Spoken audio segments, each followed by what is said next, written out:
God day and night. And they overcame him by the blood of the Lamb and by the word of their testimony, and they loved not their lives unto death. Therefore rejoice, ye heavens, ye that dwell in them. Woe to the inhabitants. What happens is his plan is thwarted in relation to Israel.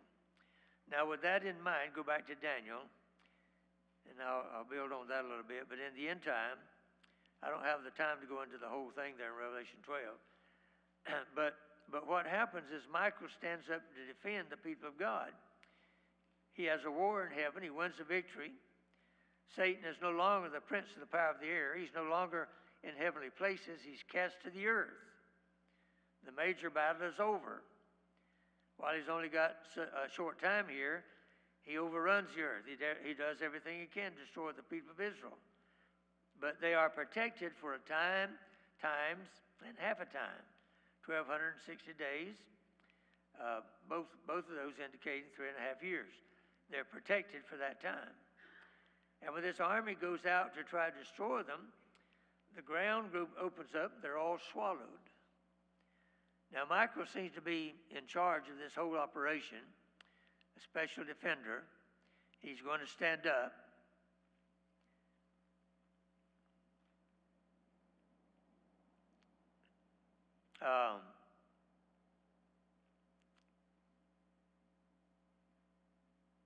I think here that the reason this seems to be kind of emphasized here is because, again, we're talking about at the end of all of this stuff, there's hope for Israel. There's hope.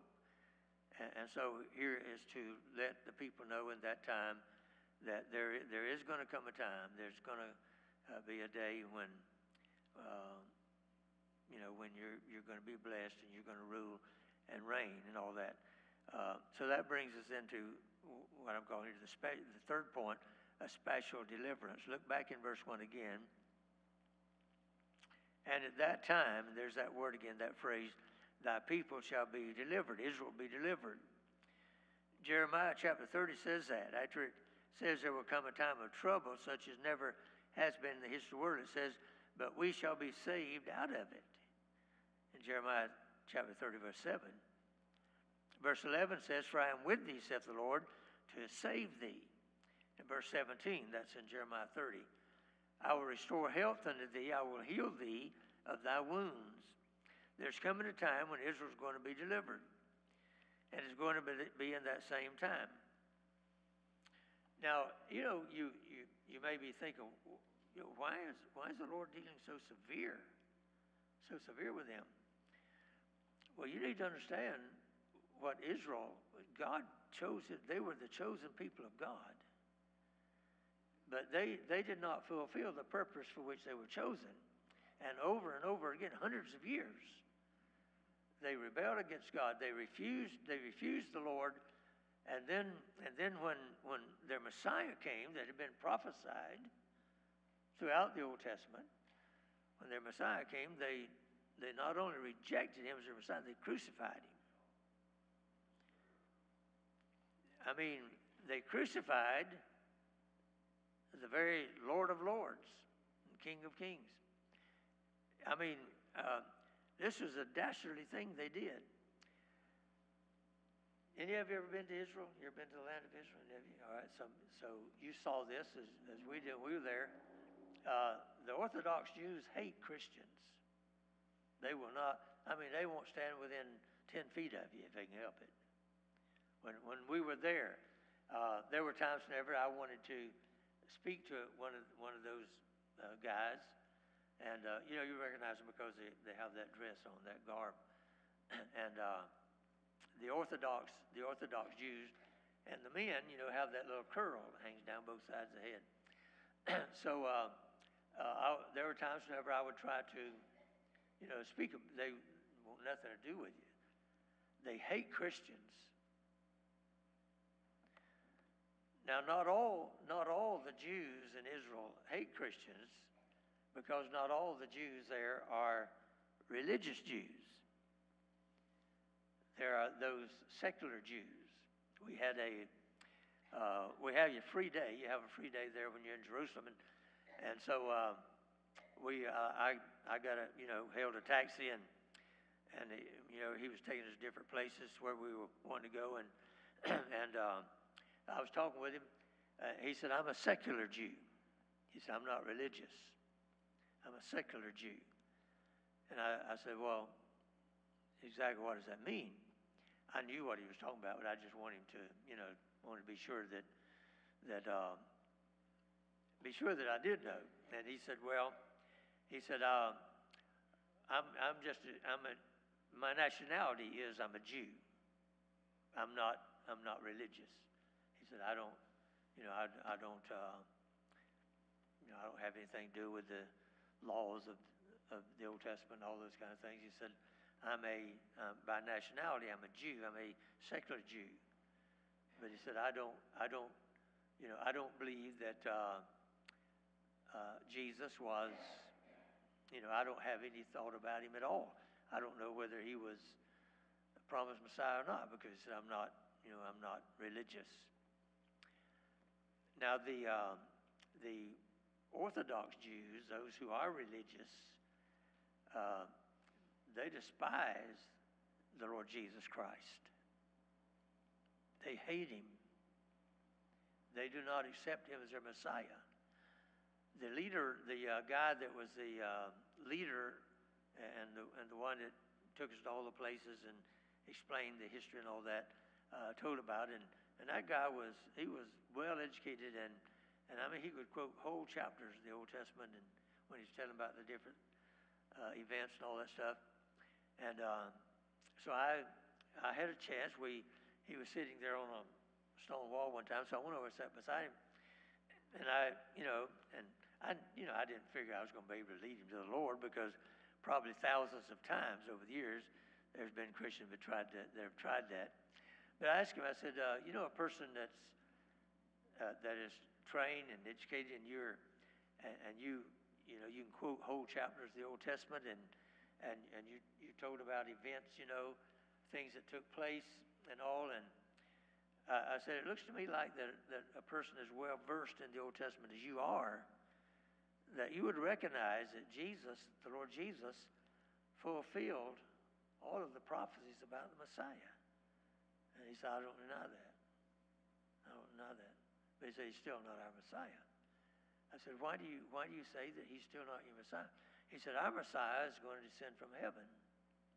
When he comes, he's going to descend from heaven. And he's going to set up his kingdom. See, he's talking about the second coming. They don't even have any idea of what was called the church age. They don't see that. And they don't see the tribulation. They see the Messiah coming to set up his kingdom. When he comes, he's going to set up his kingdom. And they said, that's our Messiah. Jesus is not our Messiah.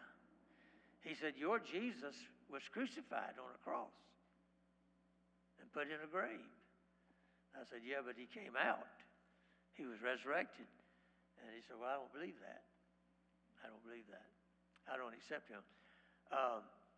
So what I'm saying is, the Jews are really the religious Jews. They're really bad people. They're really bad people. Now I think we ought to, we ought to support them as a nation, and they're being free and all these things. But don't get the idea that Jews are Christians. There are some Jews that are Christians. They're called Messianic Jews. Opportunity, I guess you'd say, of leading two Jewish people. One of them was a Jewish rabbi. That when I was in Tennessee, he lived right behind us in the house we were in. He lived right behind us, and I would go out in the evenings. He'd be out playing with the girl, and I would go out and talk with him, and so eventually I led him to the Lord. He had gone to rabbinical college to study to be a rabbi. But as he became a rabbi, he decided that wasn't what he wanted, so he went back to college and he became an eye doctor. He was an eye specialist, and but because he was because he was a very smart, well-educated man, he could understand the things that I was showing him in the Bible, see how those things could relate to the Lord Jesus, and then especially in Isaiah 53, when I read to him Isaiah 53, and I kept pointing out, this was Jesus, this was Jesus, this was Jesus, and so finally he came to the place where he accepted Christ, and I baptized him. But they're few and far between. There are not a lot of them that believe that Jesus is Messiah. So spiritually speaking, these are not good people. They're not good people. They reject the Lord. Although they're not the ones, but their forefathers are the ones that had him crucified. They're the ones that cried out, "Away with him! Let his blood be on us." So, but the Lord is, and see, that's why this purging, and the reason it takes such a long time is because they are so hard, they're so stubborn, and so it's going to take all the suffering they've gone through for these hundreds of years, plus the tribulation, which will be the worst the world's ever known, all the things going on, all the suffering there. But then finally, there's a remnant that's going to be saved. Now you say, how is it during the tribulation? How is it that anybody, much less Jews, how is it that they? And by the way, when it says that all Israel, that just means all the ones that believe in the Lord. There'll still be those that will not accept him as the Messiah, but 1/3 of them will. That's like, and I've often referred to this. In the past, we referred to America as a Christian nation. None of us believed that everybody in America was a Christian. But the predominant thought and teaching and laws of our land all based on Christianity. So when we spoke of it as a Christian nation, we didn't mean that everybody in America was a Christian. And the same when it talks about all Israel, it doesn't mean that every Jew, because see, salvation is an individual thing. A whole nation doesn't get saved. It's an individual thing. Just like a whole, you say, that family's Christian. The mom and dad, they've been in church all their life. They tried to raise the kids in church, but because that family is saved, or you speak of the family as being a Christian family, there's still those that the only way they're going to be saved is individually. They're going to have to do it them personally. My children don't go to heaven because I am. They go because they're going because they themselves have been saved. Your children, the same thing. Just because mom and dad's saved doesn't mean that the Christians don't have to be. The children don't have to be. So there will be how's that going to come about? Well, you remember there's two witnesses. Remember the two witnesses? It talks about in Revelation. And the whole world is going to see them. How is it they're going to see them? Because they're going to be in Jerusalem. How is it they're going to see them? Because of worldwide television. Joey a while ago was talking about satellite TV. Satellite. Some of you have. You have that. And so now with that, you don't have to run cable everywhere. They can in these countries where they don't have cable and all that, they can still get TV because those satellites are there. Because everybody in the whole world can get those signals if you got a television set. You remember our missionary brother Rosmundo. I understand now that they do have electricity at the village they worked in, but at one time, you remember he was talking about they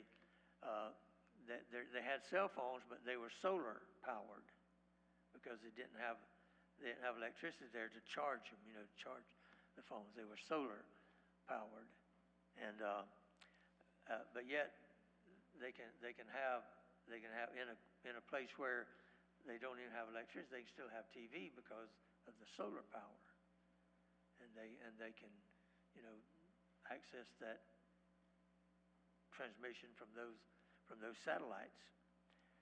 So the whole world is going to see that. They're going to see that. They're witnesses, and then remember also there's 144,000 Jews that are going to get saved, and they're going to become witnesses. They'll be preaching the gospel. And then those people that 144,000 reaches, then they're going to become, many of them going to become witnesses. So there's going to be a lot of preaching going on. And there's going to be a lot of people that's going to get saved. A lot of people will be saved during the tribulation period. But it will not be anybody that had an opportunity now in this life, in people that had an opportunity. And as we've heard over and over again, 2/3 of the world has never heard of Jesus, so that'll be people that they will hear, and many of them will get saved. And so then that brings us to the next point: a special destiny. We're talking about here. This is all working toward that special hope, the hope of Israel. One day the purging will be over. The nation will be saved and ushered into the long-awaited and long-promised kingdom, and so then that leads to their special destiny. A special distress demands a special defender. A special defender provides the opportunity for a special deliverance. A special deliverance leads to a special destiny. And the Bible said, many of those that sleep in the dust of the earth shall awake, some to everlasting life, and some to shame and everlasting contempt.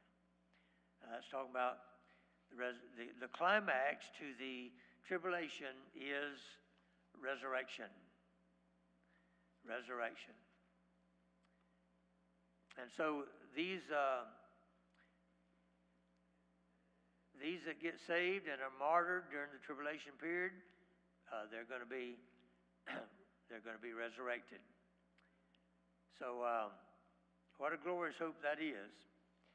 I had a couple more points, but it goes on beyond what we've already seen here, and the main point, the main thing I want to get across to you is that the result of all of this, the result of all the purging, all the judgment, all the wrath that's been conducted against the Jews, the result of all of that is that they turn to their Messiah, and many of them will be saved. Would you stand, please? Your heads bowed.